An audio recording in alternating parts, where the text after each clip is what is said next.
I'm JR Butler, co-founder and CEO of the Shift Group, and you're listening to Merchants of Change.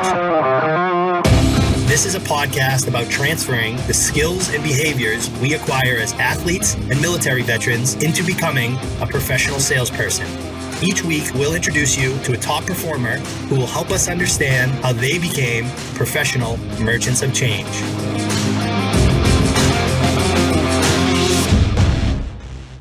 What's up, kid? How we doing? Today on the show, we've got Jeff Bull. Jeff, thanks for being on the show. Hey, JR. What's up, brother? How are you?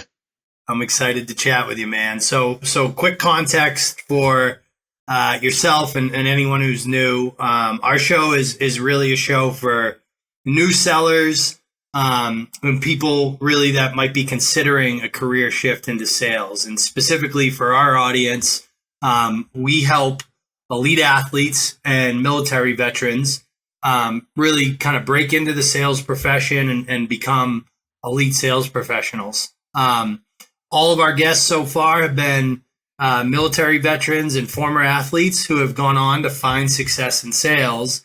And what we like to do is we kind of talk about your service, so your time in the Navy, your transition to civilian life, and we kind of finish out by talking about some sales specific nuggets that we can share with our audience. So kind of taking a step back, we want to start with your military experience. I'm always curious about this, about the different military branches. What made you choose the Navy over other service branches? Yeah, man, I think you'll appreciate this. You ever see the movie Navy SEALs with Charlie Sheen back in the 80s? Of course I did. It's a classic, man. It's a classic. Yeah, so to be honest with you, that was my first sort of exposure. I think I was, like 15 years old, something like that. Saw it and I was like, oh, that's interesting, right? And so it kind of had planted a little bit of a seed. And then when I was getting getting ready to graduate high school, decided that I wanted to go the military route. And really, at the time, I was looking for a challenge. I wasn't looking to join a branch of service. I was looking for what is the hardest thing that I could possibly do. And so I kind of asked around, a couple folks that I trusted. And of course, everybody across the board is like, Navy SEAL training is the hardest in the world. And, 80% won't make it and blah, blah, blah. And I was sold, right? I've learned since then, right? My 17-year-old is getting ready to graduate high school. He's applying to colleges right now. And he wants to apply to West Point or VMI to become an Army officer. And the conversation we had was, remember, you are joining a branch of service. You are not going to school. You are, so select wisely. So took a little bit of a different approach with him. And, I'm sure he'll be successful in some capacity. That's amazing. We've actually talked on about West Point on here before because I went on a visit there to play hockey. And I was a troubled kid, I guess you could say. So the coach took us to morning exercises at West Point, which I'm sure your son saw. And my dad said to the coach, he's like, do you want him to come here or not? Nice. Now, when you look back, you had obviously an amazing career there, and your career in the Navy. Are there like certain memories or milestones that come to mind? Yeah, man. I mean, to be honest with you, like the whole thing was a milestone, right? And that's just sort of the structure of the military. And one of the things that I really enjoyed about it, right, where I could kind of break down my year into 3-month chunks on a rotating basis, where this month I planned on accomplishing these things, and I would get these certifications or qualifications, and I would get, take these classes, do these deployments, and be able to really kind of track, what I was wanting to accomplish over a period of time, and look back, was I successful? Was I not? Why not? And make adjustments. And so when I look back, like the whole thing was just, a milestone or selection process, I would say.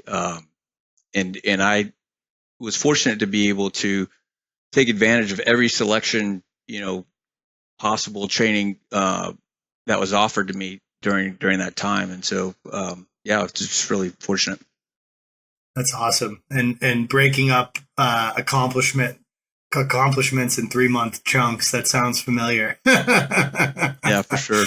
Good foundation there. One of the things we always talk about with veterans is like, one of the things they miss when they get out is like the team camaraderie, the atmosphere, and I think especially in the SEALs, your teammates are one of the best parts about it. And when you think back to your service and some of your favorite teammates that you worked with in the Navy, what traits and characteristics come to mind? Anyone that deserves like a shout out from your end? Yeah, man. So traits and characteristics. What I noticed fairly early on when I was a young SEAL, I think I was like 20 years old, going through CQC training, close quarters combat, where you've got your rifle. It's kind of like SWAT stuff you see on movies, people going inside houses.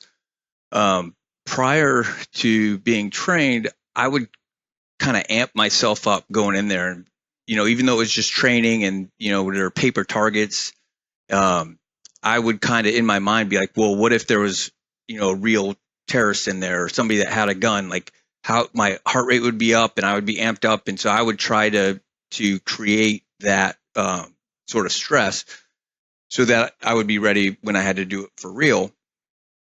What I noticed was I would make mistakes. Like the blinders sort of come on, you increase this stress level, and I wasn't really performing at the level that I wanted to be. And so I started to observe the people that I thought was just like were crushing it, that were doing an amazing job. And so of course I looked to my platoon chief, and the guy looks like he's walking into an ice cream shop with a rifle, and he's just like telling people where to go, what to do. And the guy is just like absolutely calm and collected, and it's no big deal. And so I had to kind of like do a comparison, like why is he like that and performing like that, and why am I performing the way I am? So I actually talked to him about it, and come to find out that was a recipe for success for the rest of my career. Instead of trying to create additional stress for what I think would be in the moment, de-escalate and try to keep everything as calm as possible. And then my performance would go way up. And so I would see it in the future on different combat deployments. The guys that could be calm no matter what was going on were absolutely impressive and performed at an amazing level. What really stood out to me were the guys that could also do that when we came home. They would come home, and then with their families, they would be like, yeah, I'm going to my kid's baseball thing, or hey, I'm cutting out early because I'm going to go, take care of this. And they were just always had this like calm demeanor about them. And so for me, that was always something that I would try to, replicate. That's awesome. Now, you said platoon leader. Do you have like other favorite leaders and like lessons that you learned from folks that you worked underneath, during your time? Yeah, a lot of them are still working, right? So I want to be cautious and not call too many of them out. But what also stood out to me later in my career were the people who were really students of leadership, right? Like that really got into it. And so there was like this transition period where they were no longer worried about their individual performance as like a SEAL and what defines them as a SEAL. It's sort of like, okay, they got that. What they didn't quite have totally yet was, how do I be a leader in this space? How do I become a leader with a cross-functional team, right? With people of different backgrounds, different skill sets, and so on and so forth. And so one guy, and I'll call him out because he's now started his own company and doing his own thing, was a troop commander. So he pulls us in, and he's like, we're going to do a SWOT analysis of our programs and how we're performing as a team, and this, that, the other. So imagine you got a bunch of SEALs and team guys, sitting in there like, what? SWAT? Like, okay. And so, breaks down like, what is it? And he had read, about SWOT analysis, some business, magazine or something, probably the week prior, and decided, he was going to do it. And of course, the guy goes on to like Harvard and, gets a master's and starts his own company and a nonprofit and, all this other stuff. And the guy was just incredible. But what always struck me about him is that he was a student of leadership. and that he was always, pursuing that stuff. And so I'll call him out, Adam LaRue. He's got his own human performance company, O2X, based out of Boston. So, you may run into him.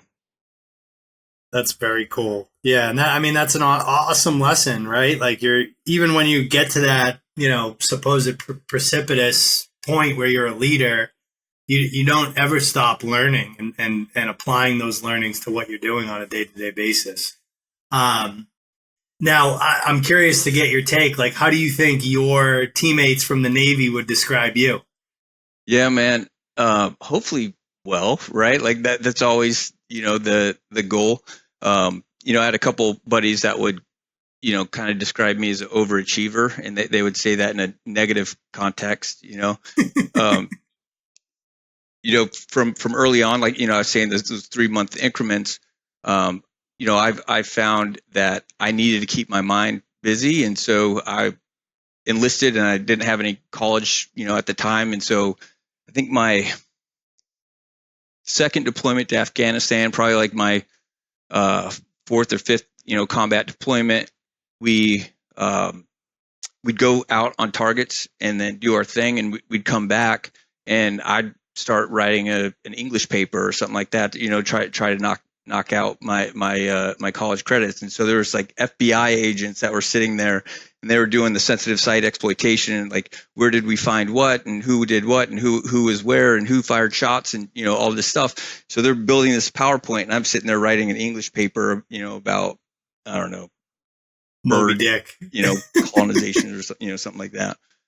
So they were always giving me a hard time, but that really kind of continued through my entire, career, where I was knocking out school and working at the same time. And then fortunately, found a wife who was, willing to put up with that, and then also carry, the large load of raising 2 kids as well. Wow. That's awesome.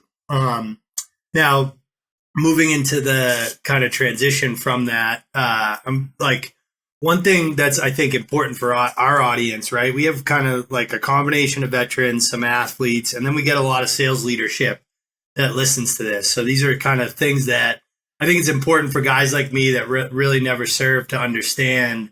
I know what it's like to focus on a sport and then that sport be gone. But can we talk a little bit about, why do you think the transition from military life to civilian life can be kind of tough on our veterans?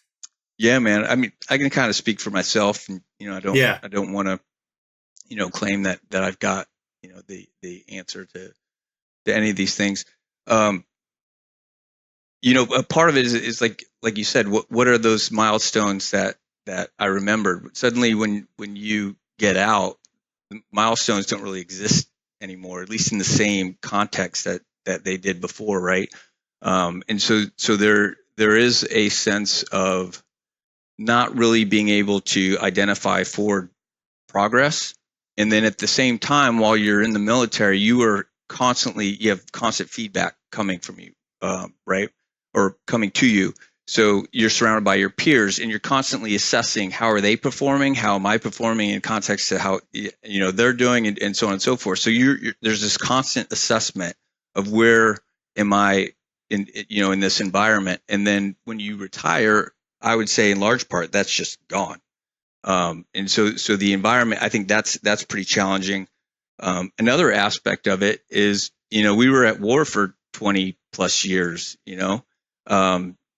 and in order to maintain that pace and that focus and so on and so forth, a lot of things that you didn't have time to deal with, you had to kind of put to the side and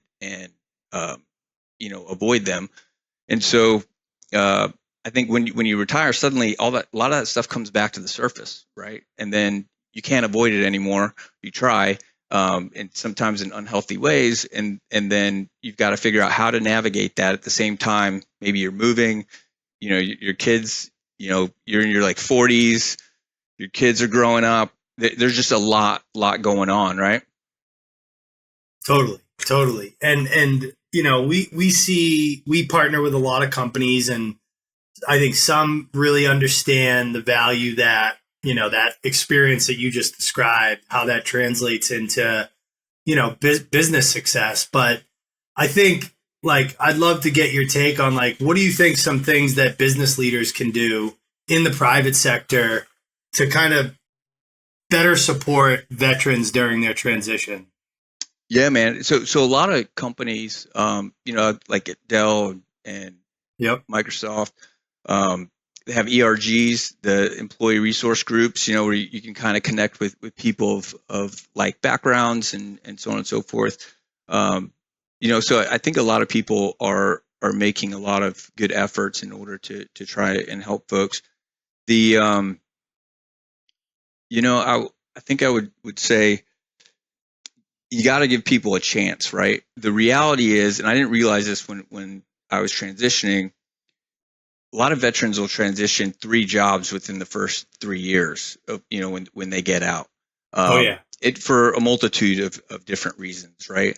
And when I was getting out, in my head, I was like, I spent 20 years at this organization. I want to spend at least 10 years at the next one. I want to move to this house, be there for 10 years. Kids are going to be in the same place, graduate from high school. And I had this unrealistic expectation of what my transition was going to be like, right? And a lot of people, when you're getting out, they're like, what do you want to do? And like, dude, I don't know. What do you want me to do? Because I spent the last 20 years of a very defined career path and way to get things done, right? You just don't know. And so what I've found is that the more leaders can kind of and individuals can appreciate that it's going to be a process. You're going to discover new jobs, new roles, new industries, new technologies, like all sorts of stuff. And in this iterative process, you'll begin to refine like where do you fit in all of that, and where do you not want to be? And to some degree, that's where I'll kind of start with folks. I'll be like, what don't you want to do? Because sometimes that's easier to narrow down than what do you want to do, because people just don't know. Totally. And in your experience specifically, curious to know, like, what was your process on that discovery, and like, where did you kind of approach the process with an interest in sales, or did that develop over multiple conversations? Like, how did that play out? Yeah, I would say it developed over time. So I went to McChrystal Group under Stan McChrystal. He's a 4-star general. Yep. When I retired, and they'll probably get mad at me for saying this, but I was kind of described as like a halfway house, right? Where people would and actually a smaller portion of the company is former military, but the folks that would come out of the military is sort of this quasi. You still are taking military operational processes and how you think and approach problems and applying it to industry. And so that was just an amazing opportunity for me to, one, use what was already there, and then also learn the language of industry and then be able to translate the two, right? And I remember as I was getting ready to transition, I watched a YouTube video of Steve Jobs, and he was like MIT back in 80s or something like that, and he was talking to these kids about consulting versus going straight and owning a job. And one of the kids was kind of offended because Steve Jobs was talking smack about consulting a little bit, right? And he's like, well, it's kind of like fruit. If you had a banana or an apple or an orange and you're consulting, you know what it looks like. You might know the color of it, you might know the shape of it, all those things, but you don't know what it tastes like. You don't know all the things about the banana. You don't know all those things. The great thing about, and he said, the great thing about consulting is you get exposure to all these things, but you never really own it, right? And that was absolutely my experience at McChrystal Group. I got to see a lot of different problems, a lot of different industries, all those things, but I didn't own any of those, right? And it's very different. So over time, what I found was I was interested in owning some of those problems and not just advising. And so as I moved, I was actually trying to avoid sales, which I think I told you the story before. The National Lampoon's Christmas Story, like I'd seen it, but I never really like paid attention. So, but I had burned in my head that you couldn't count on whatever financial, plans that you had. I spent 20 years in the Navy. I didn't make a great paycheck, but I knew exactly what I had, right? So I could plan on it, and it was very stable. Suddenly, the idea of sales to me is like, oh, you can either have a pool in your backyard or you can't pay your mortgage, depending on, something that you don't control. And so I was always just avoiding it. And people would bring up like, hey, what do you think about sales? I was like, no way, man. Like I got kids, I got like mouths to feed. The reality is it's nothing like that, right? And so normally when I'm talking to folks, if they're getting out, that's the first thing I address. Like the volatility that you believe is probably not the case. Totally. And I'm glad I've seen that clip of Steve Jobs in that he's in like a classroom presenting in front, talking about the banana and the taste. The other thing, I think a lot of, especially veterans in special forces, will end up in consulting. And I always tell people like sales is consulting, except it's bookended by two things. I call it the indignities of sales. The first thing you have to do is ask for someone's attention. Then you are a consultant for like the sales cycle, right? Like you're trying to understand their challenges, their goals, and then trying to educate them and show them where your solution fits into achieving those goals and solving those problems. Same thing a consultant does. And then comes the other bookend of the indignity, which is now you have to ask them for money at the end of that, right? So and I think that experience really makes you appreciate like what a sales role really is.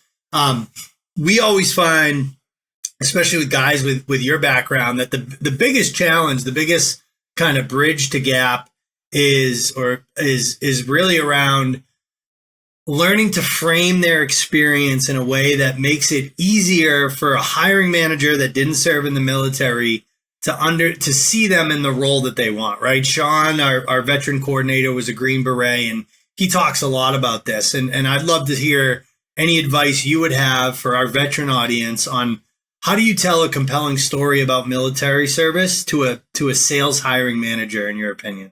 Yeah, man. So for me, it was very much sort of this iterative, stair-step process. I didn't really just go straight from military straight to sales. Right. So I think that helped, the transition quite a bit. Like you're saying, there's aspects of consulting, within sales, and there's aspects of program management. In my head, it all leads to being an executive assistant. And so, like if you're consulting, you're also part program manager, but you're an executive assistant because you have to organize like all these people, keep all the cats, doing what they should be doing and coloring in the lines they should be coloring. If you're in sales, 100% sales, consultant, program manager, executive assistant. Totally. Unfortunately, the aspect that I like least about my job is being an executive assistant because it is hard, man. It is. Bless the people that do it and are good at it, because I lean on them all day long. I just like, I tried, I can't, please help. And then within an hour, like everything's all, figured out. Yeah, man. So sorry, I got a little bit sidetracked there. No, it was good. I like some ways that somebody can take, a decently long military service career and frame that for a sales hiring manager based off what you just said. Like how do you say like, hey, this is why I can do this job that I understand to be essentially a combination of these four things? Sure. So I think the biggest thing, especially within the military, the first thing we are assessing for is trainability. Like if you cannot be trained, then we don't want you. We don't, at some point you'll end up being minimized. You'll go elsewhere. And so the reality is, for a hiring manager, one, you need to show like, yes, I'm capable of learning your processes, your organizational, how it functions internally, externally, so on and so forth. Here's some examples of how I am trainable. Here's how I adapted into these different environments, and I'm more than capable of doing that and applying it here. Storytelling, relevant storytelling, is really important, right? So yes, I was a Navy SEAL. How relevant is that to sales? Like from a actual, tangible thing? Not very, right? Except for when you begin to break down, well, I needed a piece of equipment, or I needed to, sell the idea of conducting this sort of operation in this location, or I needed to build a coalition of people to get behind this effort. How did you do that? So there are always different aspects of people's experience. You just need to be able to draw on the right thing that usually is not like jumping out of planes, diving, shooting, that sort of stuff. Yeah, yeah, and I think, I think where those types of things come into play is really more about like the proof of the intangible characteristics and mindsets that matter, right? Like maybe it's not, you need to be able to tell stories on the experience and make those parallels, but you can also say like, hey, you think I'm going to be afraid to cold call? Like, right. Look what I just did. You know what I mean? Like that should be the easier part. What would be like a nugget of advice that you would give for any vets who are listening that are just at the very beginning of their career search? How would you coach those folks?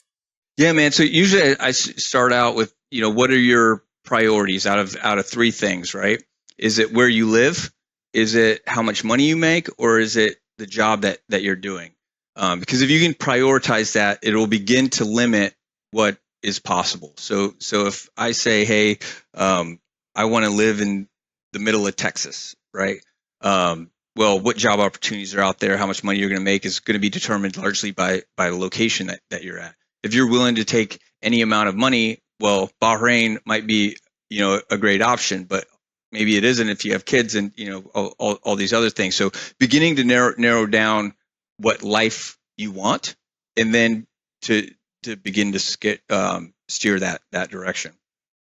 That's actually really, it's like very rational, but like very simple, but that is like a really good place to start, right? Like, cause if you say, I want to make hundreds of thousands of dollars, then that also will limit your search, right? Because then you're like, okay, well, here's like 10 careers that you can take where that's going to be the potential. I really like that.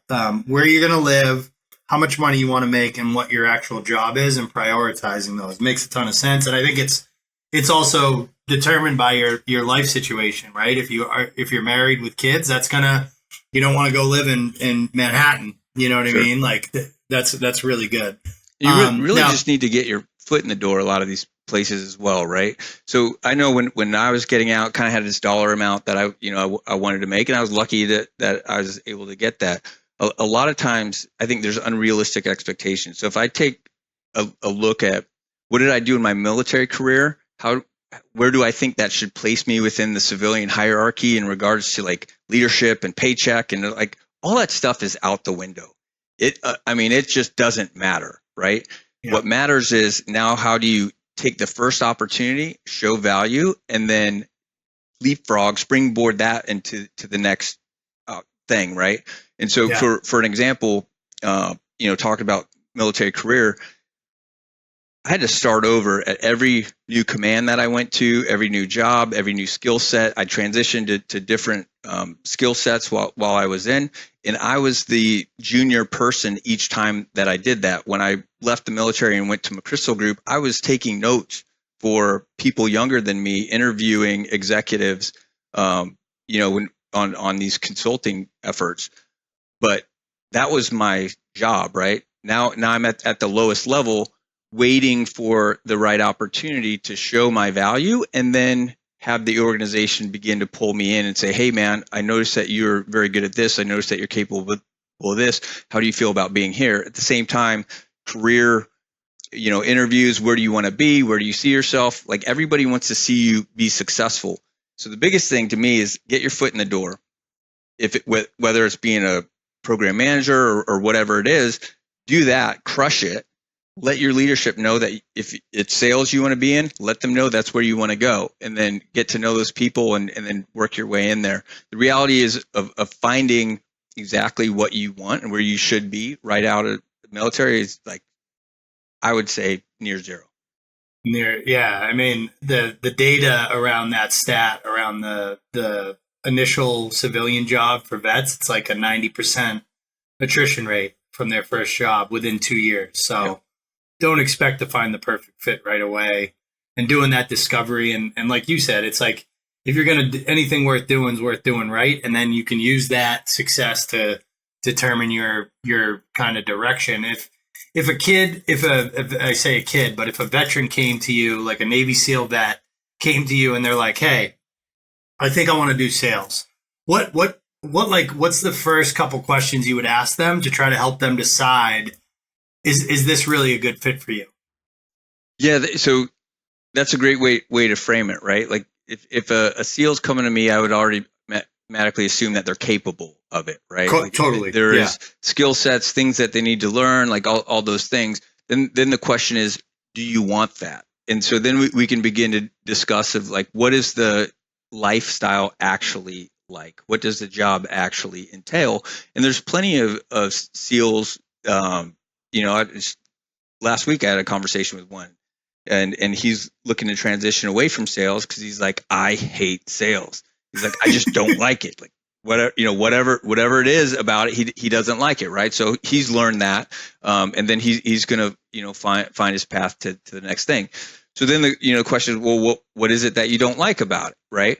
And in some cases, to me, it's like, what would I not like about sales, or what don't I like about sales? The idea of sales being trying to force something upon somebody that they don't want or need, or something like that feels very slimy and dishonest, and so on and so forth. What I found is it's exactly the opposite.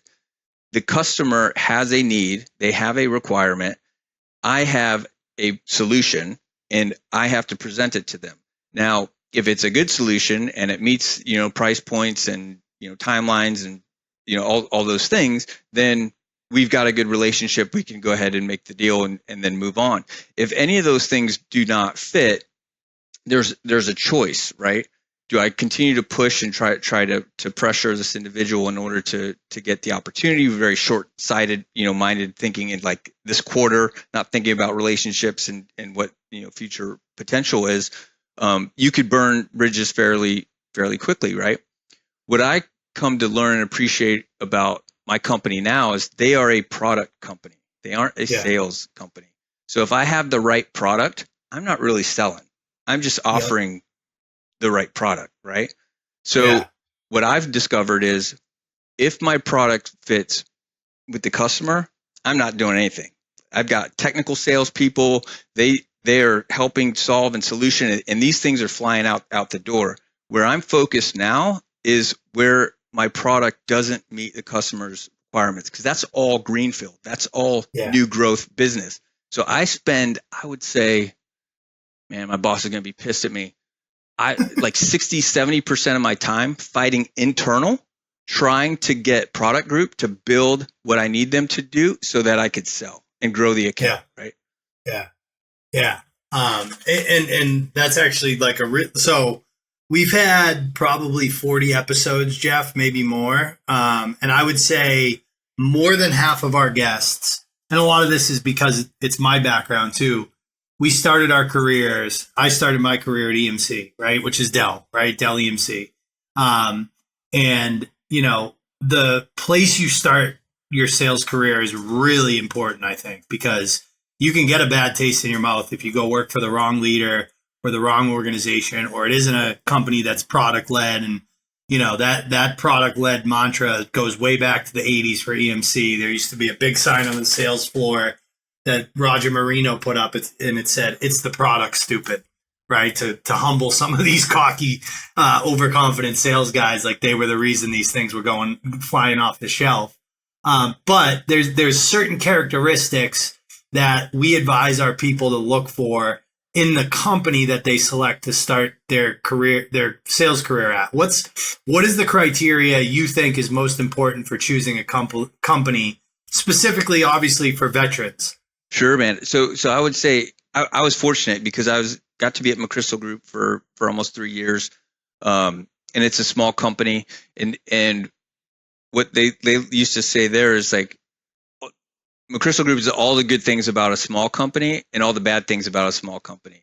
Dell, Microsoft are all the good things about a big company and all the bad things about a big company, right? So you kind of need to figure out, what are you looking for? Are you looking for like big impact, being able to move the needle, run initiatives, and like have a strong presence within an organization?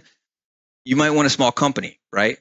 Now, with that comes volatility, financials up, big swings. Either you've got too much business, not enough people, and so everybody's working, overtime, or it goes the other way and you don't have enough business, too many people, and you're hemorrhaging, money, and everybody's like trying to look for, sell new business and go that route. Large companies, super stable, right? And so there's a lot of goodness there, but it's a massive bureaucracy. In order to move the needle inside of $100 billion company, it is not an easy thing to do. And what I've come to realize is after 2.5 years at Dell, understanding the organization a little bit better, building coalitions, relationships with senior VPs, presidents of different product lines, so on and so forth. But it's taken 2.5 years to, and everything I've got in order to develop access to some of these folks that I now have. But I didn't realize at the time that was the game that I needed to play. And so what I love about sports and, military as well, strategy and doing all those things, what is the game that you're actually need to play? And then do you want to, right? Right. And then you have to make the choice, like, do I really want this, or do I want something else?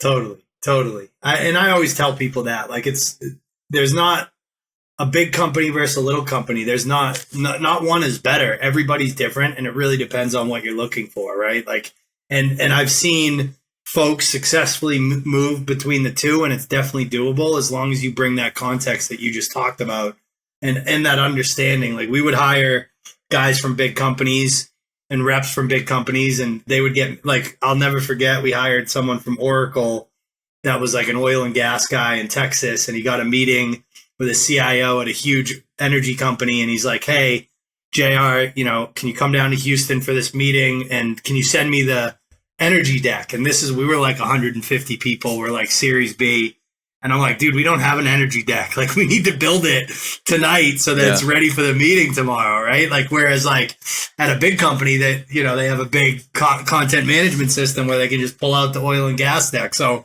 and that's just different. And that's a skill that you can develop and talk about versus being able to manage a complex bureaucracy and make stuff change and happen. That's also a huge skill to have, because that's what you're going to do on the customer side anyway. Right. What do you think the from a traits and skills perspective from your time in the Navy? What are those things that helped you get off to the fastest start in sales out of all your traits and skills that you developed in the Navy? Yeah, man. I think two things probably. One, the folks that I looked up to the most had this ability to cross functional lines, and so they were able to operate, if it's like hardcore, intense, individuals, or go over here with like softer, whether it's intel or communications or logistics or whatever, and kind of blend those disciplines. And the folks that were always most impressive to me, like Stan McChrystal, is incredible, because he will never comport himself in a way like he's the smartest guy in the room. Like he isn't. Not that he's not the smartest guy in the room, but he does not present that attitude, right? He enables everybody else to bring what they know, what they can, what they're capable to the table, and then the team, the organization, just like crushes, from there. So that's what's most impressive, to me, and seeing folks in the military that once they learn that, right? And I do think it's a learned skill. First, you need to be individually capable, right? Everybody across the board, whether it's a sport or anything else, I need to be. That's the price of entry, right? Is that you are capable to contribute on an individual level. Once you can do that, there are still another tier of individuals that are only going to be able to do that, there's other people that are going to say, okay, I like this leadership thing. I'm now going to kind of put a little bit of that individual, capability aside and focus on leadership and team performance and so on and so forth. And so the people that I most looked up to were incredible operators who at some point weren't that current anymore because they were focused on enabling everybody else, but they didn't have to also have all the answers because they were surrounded by people with the answers. They just had to figure out how to pull it out. Yep. And I'm sure that pays dividends now, having learned that skill over time. We talk a lot because we're working with athletes, we're working with veterans. They're coming from typically like fairly structured worlds, right? Where it's like, your combat aside, your day, your week, your month is pretty structured. You know what you're going into, and we find that people that can bring that to their sales careers are really successful. So curious to get your kind of view on like you must have an operating rhythm. Can you give us some detail on like how you might structure a day and a week in the life of in the role you're in now? Yeah, for sure, man. So that's the first thing that I brought to my team when I showed up was a daily stand up. And so we've got 20 to 30 minutes. Sometimes it goes 40 minutes, depending on what's going on. Where at the beginning of the day, and we work off of Central Time because we've got folks that are out of Austin, and what do you have going on today? Like what's the priorities? And usually it's the field salespeople talking to the inside sales rep that needs like quoting or waiting on something to get to the customer, or the field sales needs to give like some configuration information to folks. So that's the first thing that we'll do. What comes out of that is every once in a while we begin to go down a rabbit hole, right? And it's like people are talking about one specific deal or one specific customer. And it's like, hey, this isn't the place for that. This is for emergent, immediate things that we need, and then identifying what follow-up meetings we need to have. And so then when we start digging a rabbit hole, we set up a separate meeting specifically to talk about that. If it's important enough to us, and it may not be related to money, it may be related to relationships, opportunities, whatever, we'll determine what the speed of business needs to be at that point.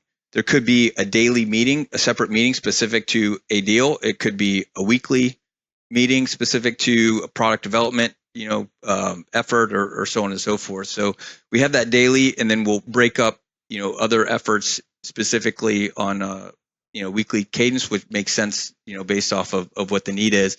But everything usually is looking forward, right? So every 2 weeks we have an extended team meeting. So in that extended team meeting, we'll kind of consolidate everything we did in the last 2 weeks, visit it briefly, and then focus on what's coming up in the next 2 weeks for the rest of the extended team.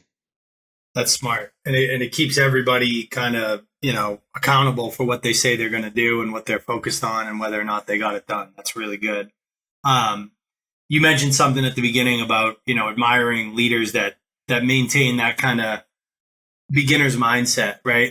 Like student of the game, right? And I think the best salespeople I've ever worked with always were thinking about skill development and how to continuously approach improvement. Are there any particular skills that you're working on, and how are you going about that improvement approach?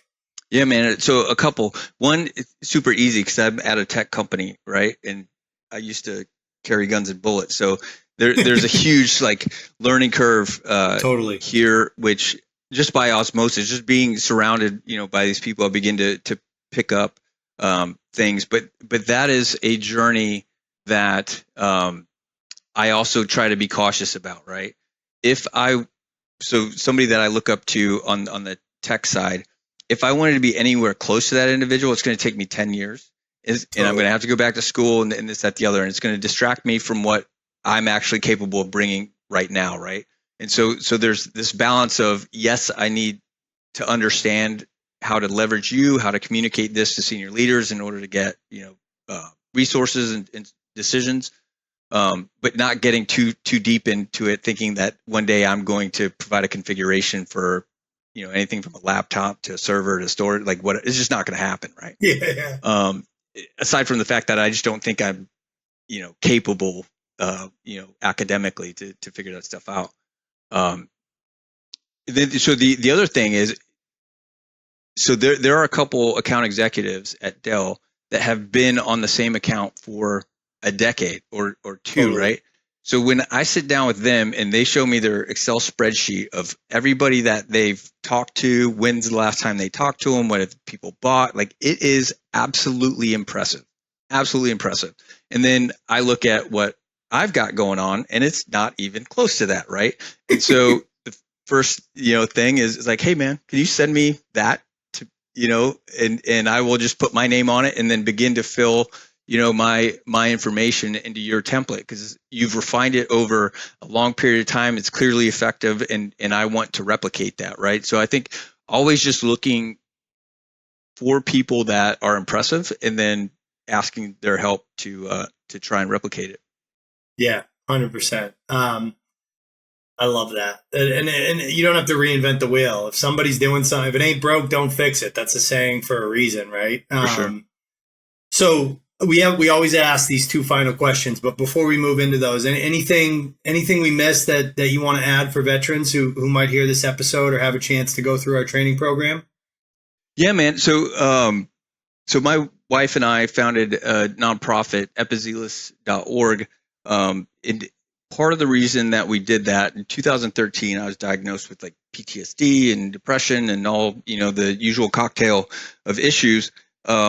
And at the time, I wasn't really able to address a lot of the stuff until I got on medication, but I was still deploying and going overseas. So it was always in the context of staying in the fight, right? So, went through that, was on medication for 5-6 years, transitioned out, and then had to find a way to get off the antidepressants and get other treatments, so on and so forth. What I discovered was there's a lot of resources. There's a lot of like forward-leaning efforts in order to help people deal with issues in the special operations space, right? So there's, if, for example, next month I'm going to be going to go get a stellate ganglion block again for the sixth time, something like that, over a period of time. That's covered. And so this organization is like, hey man, if you begin to struggle, if you start noticing symptoms, you need something, let us know. We got you. Well, I moved out to Northern Virginia, and there's a smaller group of special operations and a much larger group of just military service members.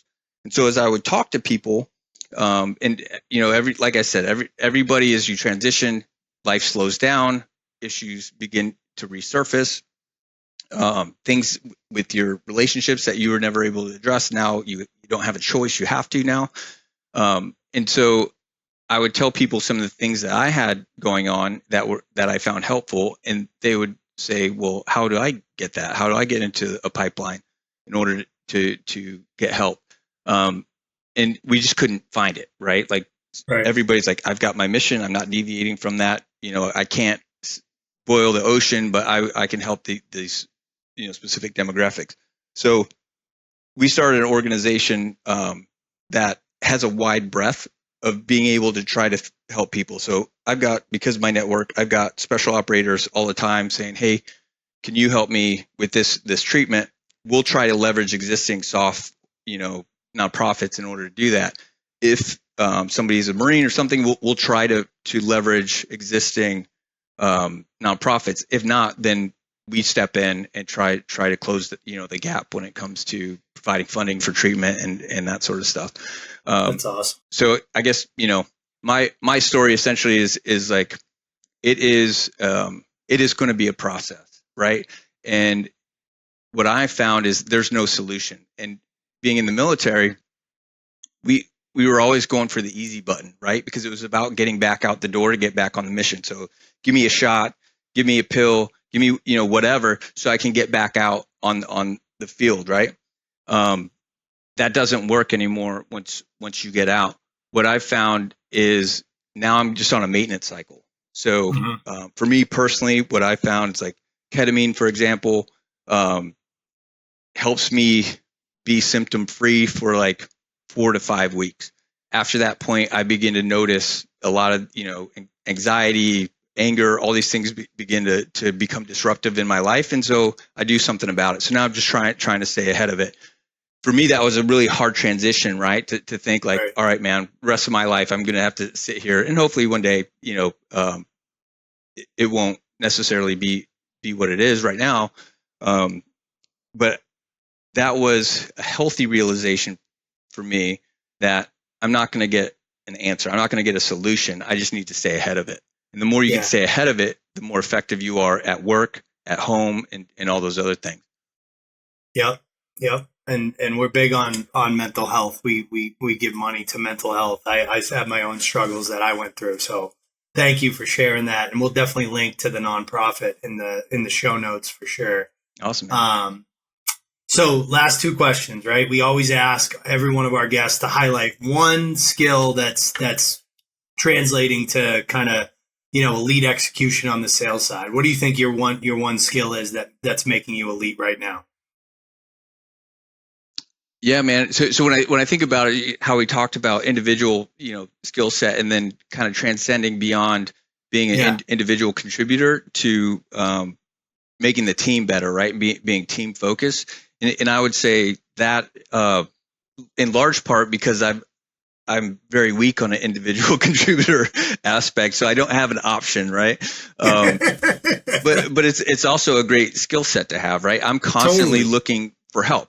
So, a customer's going to come to me, say, hey, do you have this or that, or do you know anything about this? And I'm like, hey, everybody, and I forward the distro and see who comes back. And I'm constantly looking to match the right individual with the right problem. So, man, like I said, I'm more of an executive assistant, than anything else, I think. Dude, especially for the gig that you have, that's an elite skill. That makes a ton of sense. You've gotten exposure to a lot of great salespeople at a great company. I grew up in a household with a father as a hockey coach, and he used to tell us when we were little, there's a lot of people that play hockey, but there's not a lot of hockey players. And like the thing that he was trying to ingrain in me and my brother's minds was this idea of professionalism and approaching something like a profession. And I think the highest praise you can give a salesperson is calling them a pro. So I want to, this is the last question. What is being a pro in sales? What does that mean to you? Yeah, man. So it's interesting. The sales industry, all the cliches, I would say they're probably they're accurate, at least what I've found, right? A lot of times with some nuanced differences there. The pros that I see are not thinking quarter to quarter. They're thinking long-term, relationship building. And so when I see somebody that is committed a lot of time and effort in something that will pay off a year from now or even 2 years from now, because they have a stable run rate business, in order to meet their metrics and immediate requirements, like those people are impressive to me. Yeah, I love that. We haven't got that answer, but that might be one of my favorites because it's so true, right? And you need, it's a function of your ability to run your business on a quarter. You still have to run your business on a quarter to quarter basis to get to that long term. But if you can do that and maintain that long term outlook, that's long term success that you're developing. So awesome answer. Jeff, this was an amazing conversation. Thank you so much for giving us your time, and thank you for joining us. I really appreciate it. Thanks for having me, brother. This wraps up this episode of Merchants of Change. If you enjoyed this episode, the most meaningful way to say thanks is to submit a review wherever you listen to podcasts. If you're interested in working with us, please come find us at www.shiftgroup.io.